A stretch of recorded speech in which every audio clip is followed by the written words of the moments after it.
liga isso. A carne mais barata no mercado é a carne negra. A carne mais barata no mercado é a carne negra. O Brasil é um país racista. E isso não é opinião, é um fato. Um país onde a cor da sua pele determina a maneira como você vai ser tratado, julgado, escutado ou ignorado. E não estamos falando só de ofensas, estamos falando de um sistema inteiro que escolhe quem tem valor e quem vai ser descartado. O nome disso é racismo institucional. É quando uma escola pública tem menos estrutura porque está localizada em um bairro periférico. São quando pessoas negras são menos contratadas, mesmo sendo mais qualificadas. Quando a polícia entra atirando em um bairro majoritariamente preto, mas entra conversando em um bairro branco. O racismo institucional é quando o preconceito se reveste de normalidade. É quando a desigualdade já vira rotina. Quando ninguém vê, mas todo mundo sente. Quando o médico não acredita na dor da mulher negra. Quando um juiz não acredita na palavra do homem negro, mas assina do branco. É quando as universidades fecham as portas pela falta de oportunidade antes mesmo do vestibular. Racismo institucional não tem rosto, tem sistema. E ele continua funcionando até hoje, exatamente como foi planejado desde o começo. Mas nós seguimos aqui, ocupando espaços, contando nossas histórias e criando novas possibilidades. Neste vídeo, vamos ouvir quem enfrentou esse sistema de frente, quem não aceitou o silêncio como resposta e quem transformou a resistência em conhecimento. Porque nossas vozes também são ciências e a nossa existência é luta. Essas pessoas são faróis em meio à escuridão do sistema. São saberes que resistem, brilham e apontam caminhos. São elas, minhas estrelas negras. Escutar. Verbo transitivo. Do latim, ascoltar, que significa prestar atenção ao som. Escutar vai além de ouvir. É perceber, compreender, acolher. É abrir espaço para a experiência do outro. Absorver histórias e trajetórias. Nas entrevistas que você verá a seguir, escutar é essencial. É assim que aprendemos, é assim que sentimos, é assim que conectamos conhecimento e vivência, transformando cada palavra em saber. Ela atravessou portas que nem sempre estavam abertas e ainda assim decidiu ficar. Hoje vamos conhecer uma profissional que nunca deixou de construir seus caminhos, Samara Lara. Queremos, iniciar falando que estamos muito agradecidos pela senhora se disponibilizar a vir aqui conversar com a gente e contribuir efetivamente com o nosso trabalho. Bom, vamos começar, entendendo um pouco quem que é Samara. Então, fale um pouco da senhora, se presente. Você quer saber carreira, tudo? Bom, eu sou mãe de Dandara, essa é a parte que eu mais gosto no meu currículo. Sou mãe portista de vocês há 14 anos, egressa aqui da escola, estudei no Cefet, me formei em edificações, aí fui fazendo as engenharias da vida, que também é a área que é minha paixão. Amo atividade física, então também sou maratonista de águas abertas, sou ultramaratonista no asfalto. Atualmente estou aqui no BCCA como chefe de departamento, adoro puxar projetos de extensão, de pesquisa. Minha cachaça, minha paixão é vocês, sala de aula. O que mais que vocês querem saber de mim? Adoro ler, adoro dançar. Acho que só, né? Bom, me levou a senhora a escolher a área de segurança do trabalho e como foi sua trajetória, seu caminho até se tornar profissional nessa área, até se tornar docente também. O que me levou foi a vivência. Eu comecei a trabalhar com estágio aqui na escola, entrei na área de construção civil e dentro dos próprios projetos, trabalhei inicialmente com o projeto do Pai Azul, o projeto Metrô, até que eu fui sendo levada pela construtora que eu estagiei, depois eu fui contratada, muito para a área de auditoria e aí tinha interface muito forte com a questão de higiene e segurança. Aí eu fui gostando. No meio do caminho, eu estava fazendo ainda a primeira engenharia, eu fui parar na indústria química. Buscando alguns cursos, eu digo, não, agora eu já sei o que eu quero. Eu quero o meio ambiente, qualidade e segurança do trabalho. Linda, importante. Se vocês derem sorte de cair numa empresa que entende a área de segurança e meio ambiente como valor, vocês também vão se apaixonar e ver que qualquer tipo de atividade, o start vem justamente dessa área para que todas as manutenções, as planos de planejamento, a parte da operacional, da condução da planta, do processo produtivo, tudo tem que estar casadinho. e é quem cuida de pessoas. Então é um jeito da gente conectar a parte da engenharia, que eu também sou apaixonada, com a parte de pessoas, humanizar um pouquinho o processo. Eu acho incrível quando os professores, eles são apaixonados pelo seu trabalho, eles dão tudo de si, eu acho perfeito. Que dá pra ter aquela troca entre o aluno e o professor. Nesse assunto sobre a mulher negra, eu gostaria de perguntar se em algum momento da sua trajetória acadêmica ou profissional, a senhora sentiu que precisou ser ouvida, assim, ou ser reconhecida por ser uma mulher negra nessa área, que é bem preconceituosa, bem machista. Eu não vivi o racismo, mas eu vivi muito o sexismo. Até porque quando eu me formei, quando eu comecei a atuar mesmo como engenheira de qualidade, saúde e segurança do ambiente na Brasciense foi em 2002. Olha, tem tempo. Gente, 2002. 2002. Eu fui a segunda mulher da área, numa planta que só tinha homens. E a gente chegou trazendo uma série de mudanças, até porque a legislação tinha mudado. E só tinha eu e mais uma na planta.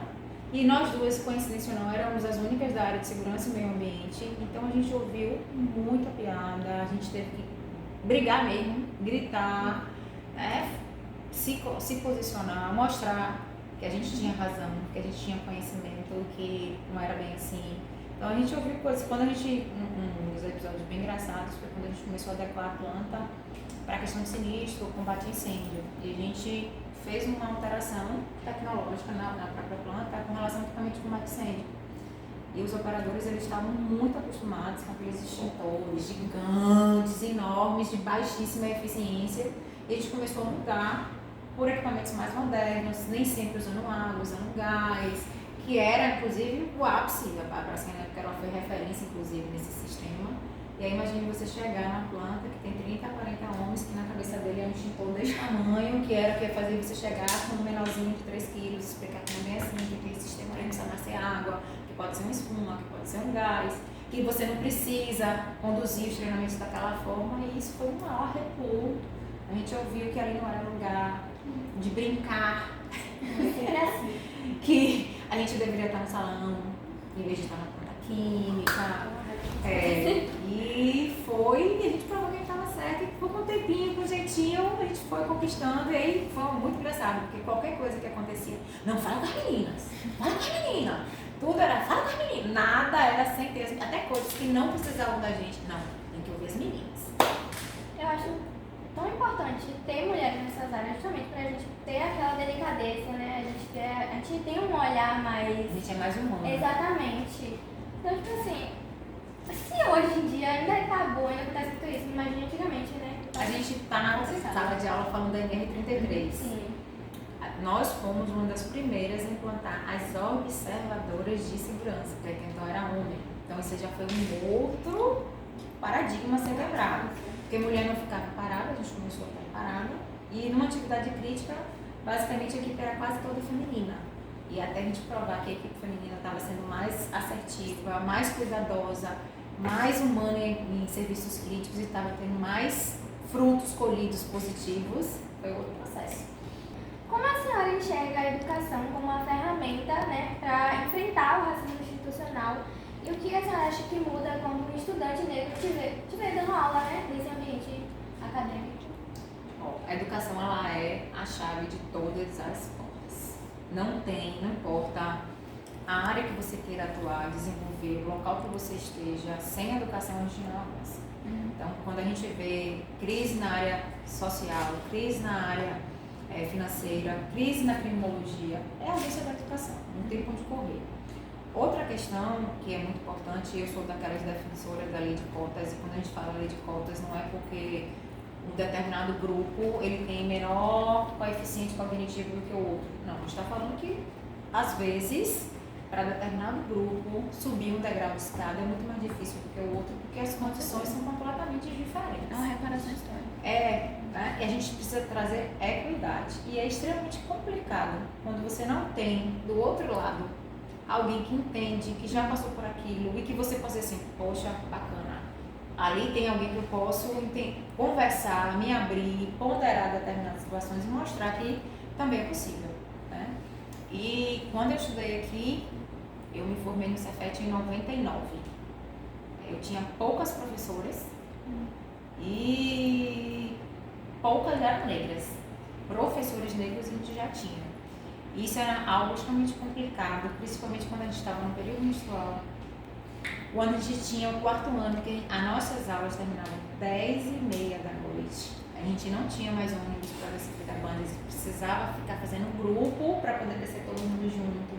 Quando a gente questionava a questão também dos horários, se não poderia mudar. Então, tudo isso, de uma certa forma, era extremamente crítico, porque quem estava do outro lado, muitas vezes era um homem branco que entrava no seu carro, saía do seu carro, a gente ouviu, a gente estudava no curso, eu fiz edificações.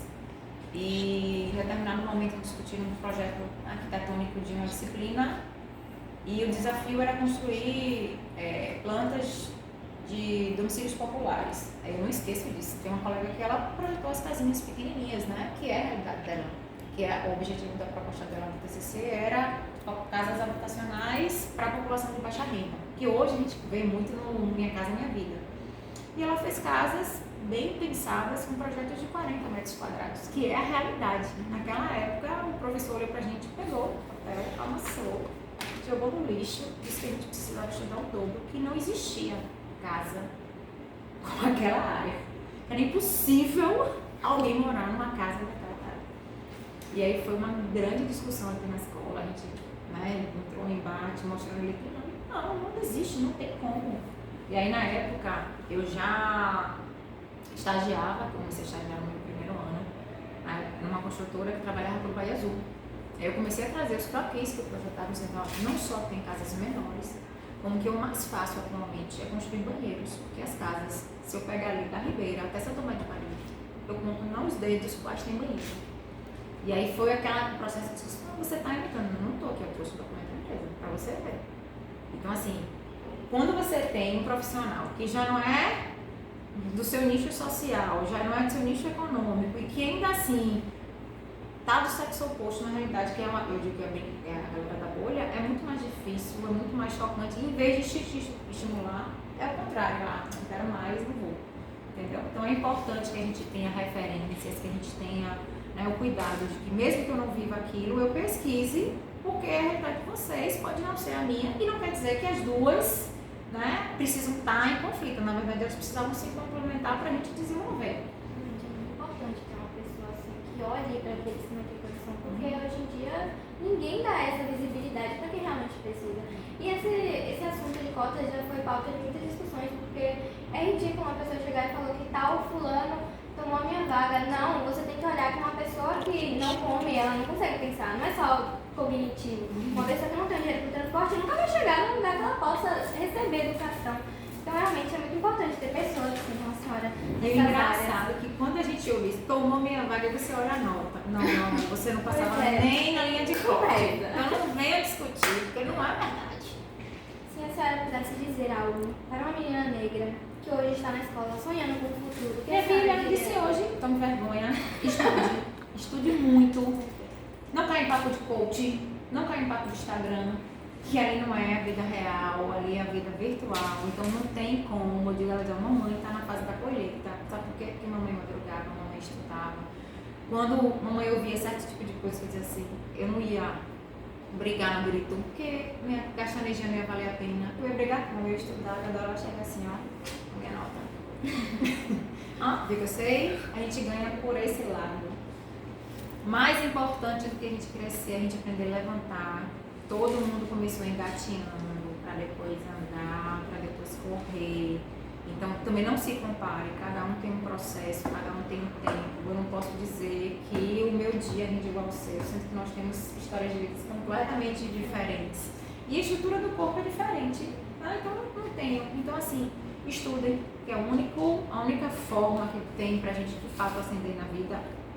Às vezes a gente não consegue ascender financeiramente, porque o país é meio complexo, né? Mas a gente ascende enquanto ser humano, enquanto pessoa, a gente detém nossos valores. Nada é muito fácil, então você vai se ralar, você vai cair, você vai se ralar, você vai cair, mas devagarzinho você vai. Todas as oportunidades que aparecerem, vocês aproveitem. É um curso, não tem nada a ver comigo. Faça, né? Você começou a estagiar na empresa, em vez de você botar o hiperfoco só naquilo, comece a olhar também o que tem, o que é sinalizado, que é assim que você vai se descobrindo. Não tenham pressa.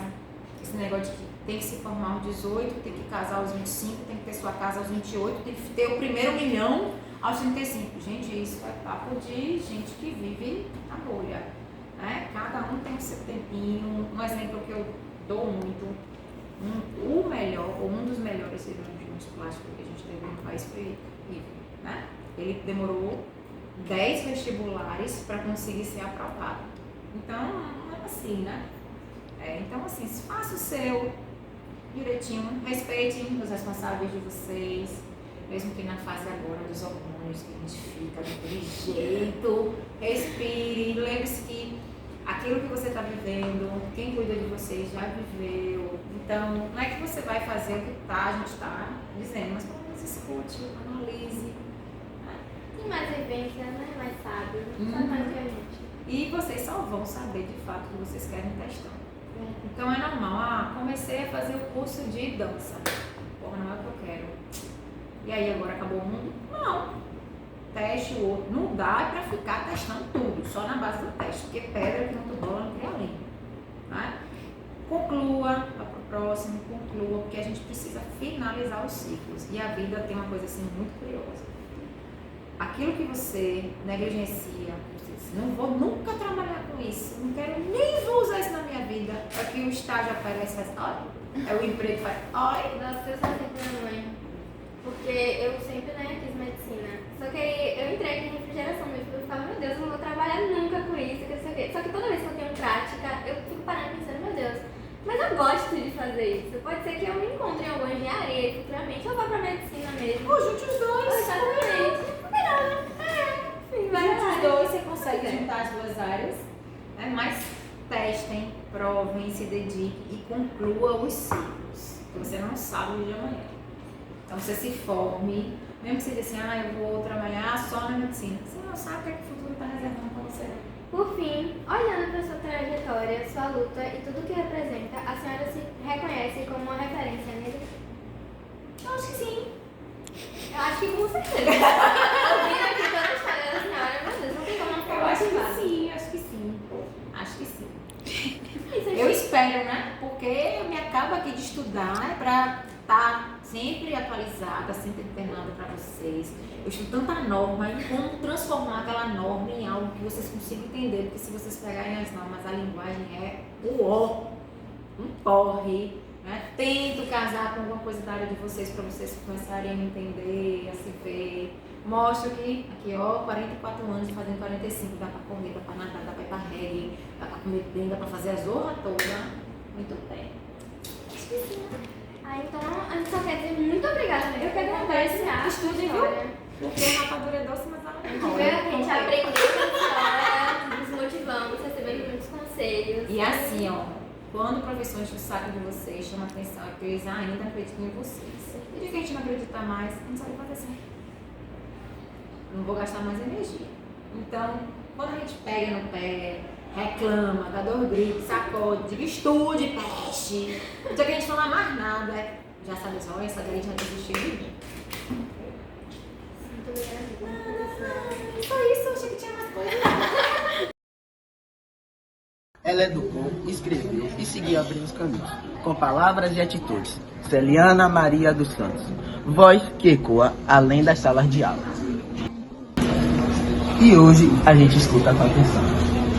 Dona Celiana, gostaríamos muito de agradecer a senhora por tirar um tempinho para dar essa entrevista pra gente, né? E a gente tem muita curiosidade de saber, para quem não conhece a senhora ainda, quem é Celiana, o que a senhora faz, o que define a caminhada da senhora, sua trajetória. Em primeiro lugar, quero desejar um bom dia para vocês. Eu quero agradecer esse convite, é uma honra poder atender um convite para entrevistar, para a gente ser entrevistada numa instituição dessa que eu gosto muito. Cara, é um prazer dizer para você que não é fácil falar sobre quem eu sou, porque eu sempre estou em processo de construção. a minha identidade vai se construindo à medida que eu vou vivendo, à medida que eu vou interagindo com pessoas de tantas gerações diferentes. E aqui no Instituto não é eu diria, distinto, né? Esse meu caminhar não é distinto da minha própria vida. A minha vida se confunde com a educação.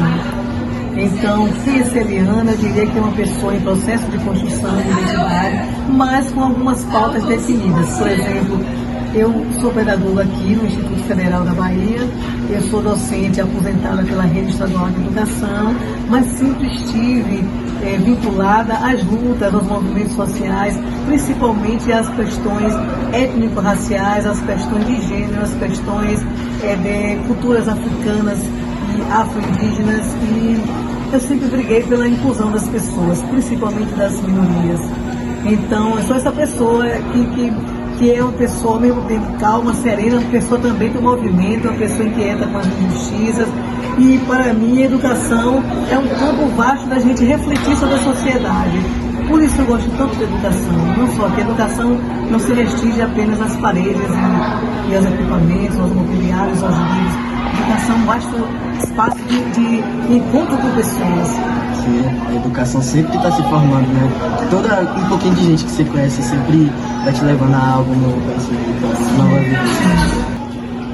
E o que levou a senhora a escolher o caminho da educação e da escrita? Caio, eu diria que foi a educação que me escolheu. Porque eu, quando era criança, eu tinha, no meu imaginário, eu sempre queria gostava da área de medicina. Sempre, aos 4 anos, quando minha mãe me perguntou o que eu queria ser, um dia eu disse que queria ser médica. Mas 4 anos, uma criança com 4 anos, uma criança não tem noção de realidade.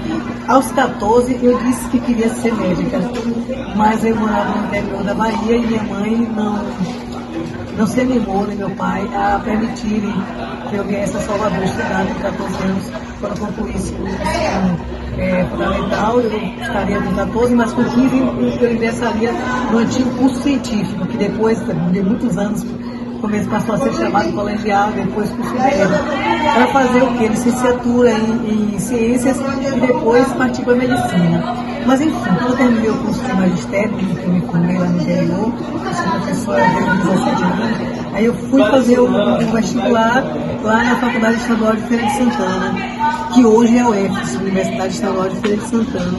Então, minha primeira tentativa da universidade foi pelo caminho das ciências biológicas. Então eu fiz o vestibular e fui classificado em 3º lugar na ocasião e cursei por 1 ano e meio o curso de licenciatura em ciências biológicas. Mas aí fiquei mãe, muito jovem, 19 anos, parei de estudar e ainda continuei mais um semestre, mas depois veio o 2º filho e enfim, eu parei. Com 3 filhos eu voltei para a universidade já na Católica, para o curso de pedagogia, que eu gosto muito também. E quando fiz o curso de pedagogia para optar, porque havia 2 opções, eu não sabia se eu optaria para pedagogia ou direito. Eu sempre gosto do conhecimento, eu gosto do direito. A senhora está sempre procurando a saída, sabe? Porque eu sou inquieta, o conhecimento me atrai muito. E eu vejo que há campo para a gente fazer investigações científicas, mas não por causa do título, porque é para transformar a sociedade. A senhora é mestre em relações étnico-raciais. O que te motivou a aprofundar seus estudos nesse campo e o que a senhora aprendeu sobre o Brasil a partir dessa pesquisa? Primeiro eu vou fazer, minha resposta vai ser a partir de frente para trás. Sobre o Brasil, eu sempre conheci muita coisa a partir da minha própria realidade social. Eu sempre fui muito inquieta com as desigualdades sociais, eu sempre fui muito inquieta com os racismos de toda a natureza e sempre fui muito inquieta com a questão de opressão. Por exemplo, desde que eu me tornei professora, eu via na escola onde eu trabalhei que os meninos pretos eram os meninos que menos aprendiam. E os meninos meninos e meninas, eu vou usar essa nomenclatura meninos, me referindo a meninos seres humanos. Sempre eram os meninos pretos que não aprendiam, eram os meninos pretos que costumavam ser reprovados ano após ano, eram os meninos e as meninas pretas que eram menos escolhidas para fazer os trabalhos em grupo. E aquilo sempre me incomodou. E eram também os meninos pretos e as meninas pretas que não eram queridos, que eram sempre rejeitados na hora de composição das turmas, porque eram vistos como pessoas que davam muito trabalho. Eu demorei um pouco para entender aquele processo, só vim entender a partir dos 20 anos, 21, com uma turma que eu abracei, porque nenhuma professora queria naquela ocasião, aquela turma, e eu comecei a ouvir nas reuniões de professores, lá na escola onde eu trabalhei, que turma era aquela? E eram meninos muito inquietos, meninas muito faladoras, mas eram muito afetuosas aquelas crianças. Então eu disse, eu quero essa turma. E fiz uma coisa linda, que eu só vim entender a grandeza, porque foi uma coisa grande. Eu não posso omitir que eu fiz uma coisa muito bonita. Eu ensinei por outros métodos, eu usava outros métodos para aquelas crianças. E aquelas crianças começaram a gostar de estudar, a querer ir para a escola. E de quase 40, somente 3 crianças foram reprovadas naquele ano. Então eu me vi que eu deveria ser professora mesmo, porque para ser professor e professora é preciso gostar de gente. Agora eu vou responder em breves linhas, em breves palavras, como foi que eu escolhi este campo das relações étnico-raciais, por aqui pelo IFBA. O IFBA que me inspirou. Tá? Quando eu comecei a ver que comecei a ficar muito inquieta com os índices anuais de reprovação, de novo, dos meninos e das meninas pretas e pretos. E eu comecei a pensar, também uma escola que não fala da cultura negra, uma escola que não tem nas matrizes curriculares, não tem referências a respeito dos povos africanos e dos povos afrodescendentes e dos povos originários. E nós temos em nossa veia, em nossa constituição étnico-racial, essa mistura. Entretanto, a gente só aprende o que os europeus deixaram como história oficial. E muitas mentiras foram também veiculadas na escola a respeito dos povos europeus. Muitas mentiras que eram grandes, só eles detinham a cultura, o conhecimento, a civilização. Isso é uma falácia, isso é uma mentira. A gente precisa aprender muito sobre quem somos nós e o que nos antecederam. Vocês vão se encantar quando souberem dos povos. Vocês já não estão aí aplicando a cultura real. Os africanos Nagô, os Ijexá, os Banto, malês, os alçais, os povos e os indígenas, né? Os Tererê, os Yanomami, os Cheyenne, os Chocrim. Então, são muitas etnias que compuseram o nosso povo brasileiro. E eu sinto falta que a escola já está antiga, a escola está ultrapassada. A escola não trata disso. Existe uma lei, que é a lei de 1639 de 2003, gente. A lei foi em janeiro deste ano, 22 anos, obrigando a falar nos currículos sobre as culturas africanas e afro-brasileiras e dos povos originários, que é a 11.645 de 2008. E a gente espera o quê para falar sobre esses temas? Está ultrapassado, o IFBA está ultrapassado nesse sentido. E eu diria a vocês, sem medo de errar, que esse é um traço do racismo estrutural que se decompõe em racismo institucional. E aí por isso que eu escolhi estudar sobre a Iemanjá do Rio Vermelho. Então a Iemanjá branca ali representada, que vem de um povo negro. Isso aí é uma maior prova de que a gente está distante, distante das nossas raízes. Foi muito interessante pesquisar sobre a Iemanjá do Rio Vermelho. Vocês não têm ideia do quanto eu aprendi e do quanto eu ainda preciso aprender sobre a respeito dessa cosmogonia, né? Essa visão de mundo que os povos africanos e Yorubá, principalmente, que foram os povos Yorubá que trouxeram essa cultura para cá tão rica. Sim, em sua vivência como educadora, a senhora já percebeu situações em que o racismo institucional se manifestava dentro da própria escola e como a senhora lidava com isso? Comigo mesmo já aconteceu na Rede Federal de Educação Tecnológica. Onde eu comecei a ver o racismo. Não por eu ter os fenótipos negroides, mas pelas minhas posições, pelo meu discurso político, pedagógico, ideológico. Porque quando a pessoa tem um pensamento que difere um pouco do padrão, vou dar um exemplo. Quando eu digo, por exemplo, para pessoas adultas e profissionais como eu, quando eu digo, vocês deveriam aprender mais com os mais novos. A gente deveria aprender com os adolescentes, que são mais solidários do que nós. Então, estou falando algo que ninguém nunca ouviu uma pedagoga dizer para o seu conjunto de de colegas que sempre estão dizendo, ela estabelece uma relação verticalizada, Caio, essa é a minha questão. Não é uma relação circularizada. Quando a gente constitui uma relação circularizada, isso não significa perder o respeito. Não significa quando eu reconheço o seu direito à fala, não significa que você vai me desrespeitar eu sendo mais velha. Pelo contrário, você vai me respeitar. Ela é mais velha do que eu, ela é muito mais velha, mas ela escuta a gente, ela escuta o contraditório, desde que não haja ofensa.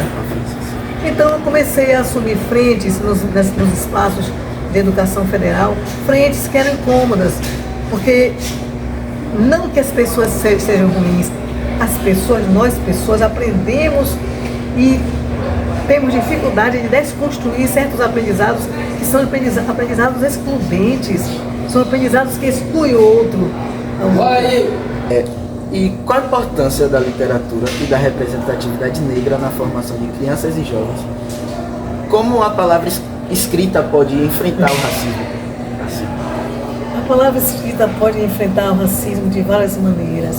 Ela pode ser por meio de uma frase, ela pode ser por meio de uma poesia, a palavra escrita pode ser por meio de uma crônica, por meio de um livro, por meio de uma matéria no jornal. É preciso deixar registrada a palavra escrita. A palavra é preciso deixar registrada por meio da escrita, porque eu também gosto muito da oralidade. A questão da oralidade é que nessa sociedade globalizada e muito materializada por meio do capitalismo, a gente se perde muito no afã de cumprir prazos, presos a relógios.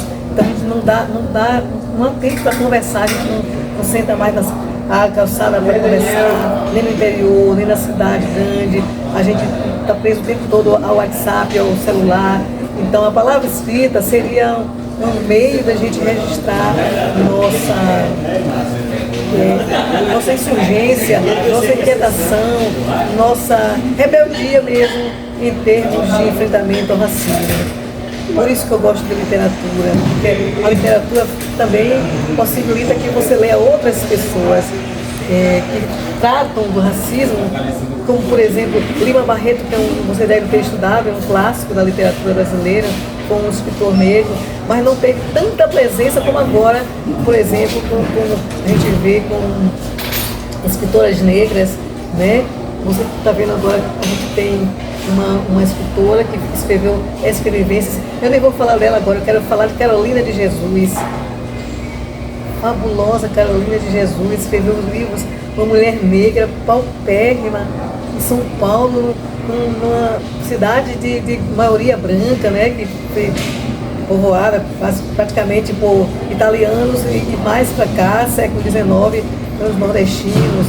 Mas Carolina de Jesus, para mim, é um dos grandes nomes da literatura. Não foi só Quarto Despejo que ela escreveu vários livros.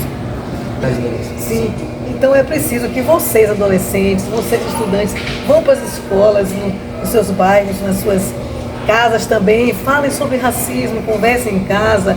E o racismo é um assunto da sociedade, não é só um assunto para os negros, para os afrodescendentes ou para os índios, indígenas, os descendentes dos povos originários. O racismo é um assunto, é um fenômeno social que precisa ser enfrentado pela sociedade inteira. E que não se restringe apenas às pessoas negras, às pessoas indígenas ou descendentes de povos originários, mas os ciganos também sofrem. Eu cresci ouvindo dizer que cigano sempre é ladrão. O que a gente sabe sobre as etnias ciganas? Então, há muita ignorância ainda na nossa sociedade. E a gente tem a oportunidade aqui no IFPA de mexer nesses assuntos. Sim, que a gente aqui tem uma mistura de muitas coisas. Cada corredor que você passa, você tem um pouquinho de cada lugar, um pouquinho de cada coisa. Sim, claro. E realmente, o que a senhora falou é verdade. É um assunto que precisa ser discutido por todos.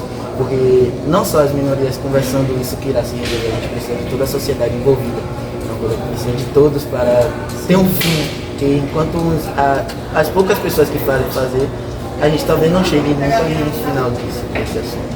Sim, sim. Uma coisa que eu também quero dizer, Caio, para vocês, para Caio, para todas e todos, né? É que o racismo, a teoria que sustentou o racismo, no caso do Brasil, ela se ela se fortaleceu muito por conta de que os povos europeus, no caso os portugueses, eles instrumentalizaram toda a sociedade, eles se instrumentalizaram com sua supremacia branca através das instituições, escola, família, igreja. O catolicismo durante muitos séculos foi a religião classicamente branca, e os povos africanos trouxeram também seu conhecimento espiritualista, religioso, por meio do candomblé, mas não tinha condição de se expandir porque eram reprimidos. Os indígenas, os afrodescendentes, também têm a cosmovisão que difere completamente. Por exemplo, para os povos indígenas não existe pecado. Para mim também, diga-se de passagem, porque essa construção não me alcança, não alcança. Esse é um conceito dos povos europeus que trouxeram para cá sua cosmovisão, sua forma de entender o mundo, o universo, por meio de outra compreensão. Que isso não significa dizer que é ruim, que é feio, que é bonito, mas eles impuseram sua forma de pensar e dizimaram os povos. Foram muitos genocídios que aconteceram no Brasil. Muitas etnias indígenas foram dizimadas, e até hoje isso acontece, como acontece com os negros, com os povos negros e as populações negras. Existe um genocídio assim, frontal, visível, e nem precisa ser um mestre, doutora em ciência alguma. Está aí a olhos nus o que acontece com a sociedade brasileira. Isso é o racismo que faz. Gente, eu quero lembrar uma coisa também importante: onde houver intolerância à diferença, aí estará o racismo se desmascarando. Quando eu, heterossexual, desconstruo o valor, desumanizo o homossexual, o transgênero, ou a transgênero, ou o bissexual, eu estou exercitando o racismo. Eu estou retirando do outro a humanidade. Porque não é como eu, então não é humano? Como assim? Porque não é como eu, não tem os mesmos direitos que eu? Isso são coisas para a gente pensar e para a gente disseminar em todos os lugares, inclusive nos sindicatos, nas igrejas, nos terreiros de candomblé, falar desses assuntos. Esses espaços precisam sair de sua mesmice, de seu engessamento, para se transformar em espaços de educação. É por isso que eu gosto de educação, Caio. Educação não é só um ambiente com paredes, com muros, com livros, com equipamentos digitais. Educação é um mundo de possibilidades, de vir um laboratório, sim, um laboratório de experiências humanas. E, gente, é interessante. Vocês estão provocando tudo que eu estou dizendo aqui. A senhora sente que sua voz e sua trajetória ajudam a abrir caminhos para outras mulheres negras? Que legado a senhora acredita estar deixando? Sim, gente. Eu já influenciei muitas pessoas, mulheres negras. As minhas ex-alunas do Estado, garotas que não acreditavam no potencial, na capacidade que elas tinham. E este ano eu reencontrei uma estudante que está na Universidade Federal da Bahia fazendo mestrado. Fiquei com vergonha porque eu não consegui reconhecê-la. Ela estava diferente, ela usava cabelos alisados quando foi minha aluna há 10 anos. E quando eu encontrei esse ano, no carnaval, foi um dia para o carnaval, só um dia ao Pelourinho, e vi ela professora serbiana, os cabelos grandes, crespos, lindos, parecendo uma coroa crespa. Olha, eu devo às senhoras, eu fiz mestrado em ciências sociais, e eu assim, com os olhos lacrimando. Você foi minha aluna? Fiquei com vergonha, pedi desculpas. A senhora falava muito, eu disse, eu quero ser um dia como ela.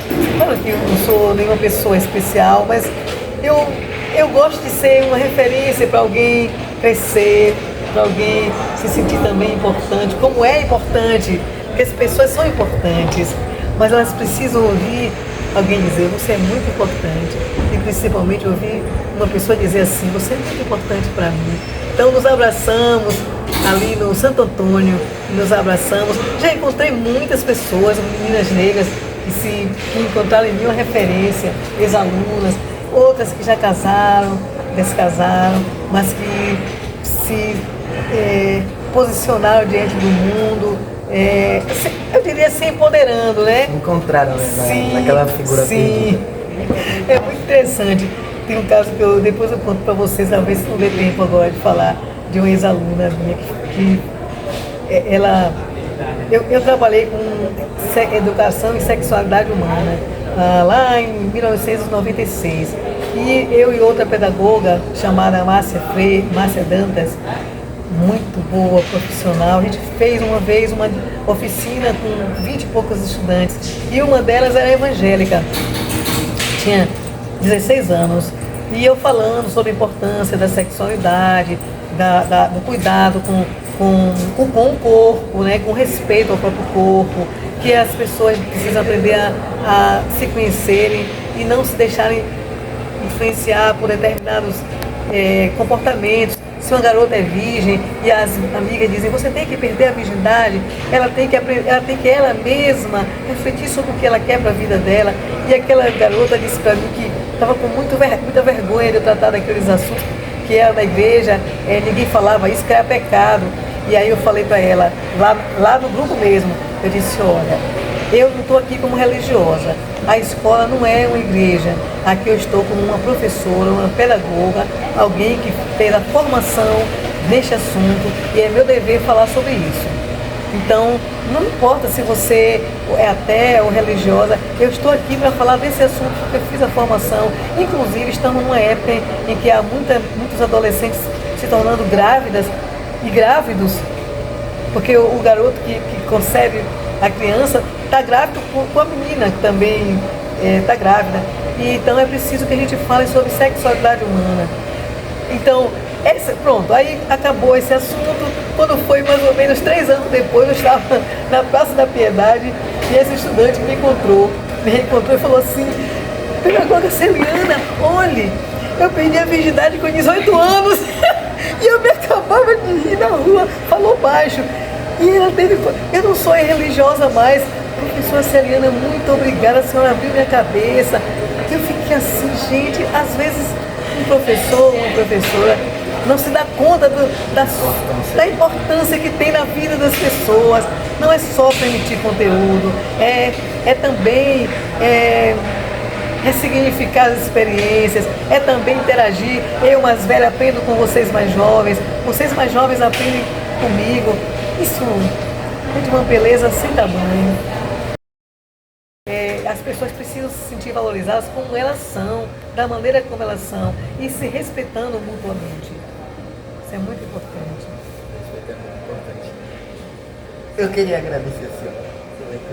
Foi muito boa. Muito obrigado, foi um prazer fazer essa entrevista com a senhora, de verdade. E depois tirar um tempinho para conversar com a senhora no off. Eu quero agradecer a todos vocês são muito importantes para mim. E levem esse trabalho na medida do possível, onde forem. Muito obrigada, vocês são especiais. Parabéns. Obrigado. E a senhora falou que o sol não ia aparecer, ele apareceu depois que a senhora falando. Muito obrigado. Mas é claro que o sol vai voltar.